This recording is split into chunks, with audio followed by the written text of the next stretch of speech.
জীবন চলার পথে চোখের পানি আসবে, কেউ যেন এটা মুছে দেখ সে আশা করবেন না। কারণ চোখের পানি মুছে দেওয়ার ভিতরেও কেমন জানি কিঞ্চিত একটু অনেক মানুষের স্বার্থ, যেখানে স্বার্থ থাকে সেখানে কখনো মহাব্বত থাকতে পারে। তো কখনো যদি চোখের পানি চলেও আসে দুনিয়ার কোনো কারণে, বুদ্ধিমানের মতো একটা কাজ করবেন, যাই নামাজটা বিছিয়ে সিজদায় পড়ে যাবেন। দুনিয়ার মানুষ আপনাকে কষ্ট দিয়েছে দুনিয়া থেকে দূরে রাখার জন্য, কিন্তু আপনি যদি সৌভাগ্যবান হন ওই কষ্টটাকে কষ্ট হিসেবে নিয়ে, অন্তরের সে ব্যথাটাকে চোখের পানি হিসেবে নিয়ে রবের দরবারে সিজদায় পড়ে যাবেন।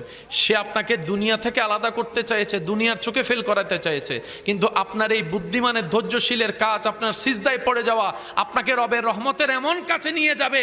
সে আপনাকে ছোট্ট দুনিয়া থেকে মারুম করতে চেয়েছে, ওদিকে আপনার রব আপনার চোখের পানি দেখে খুশি হয়ে আপনাকে জান্নাতও দিয়ে দিতে পারে। সেজন্য মনে রাখবেন, রবের বান্দা কখনো লসে নাই। তারা কাঁটা ফুটলো লাভ, গালি শুনলো লাভ, বদনাম শুনলো লাভ, অত্যাচারের শিকার হলো লাভ।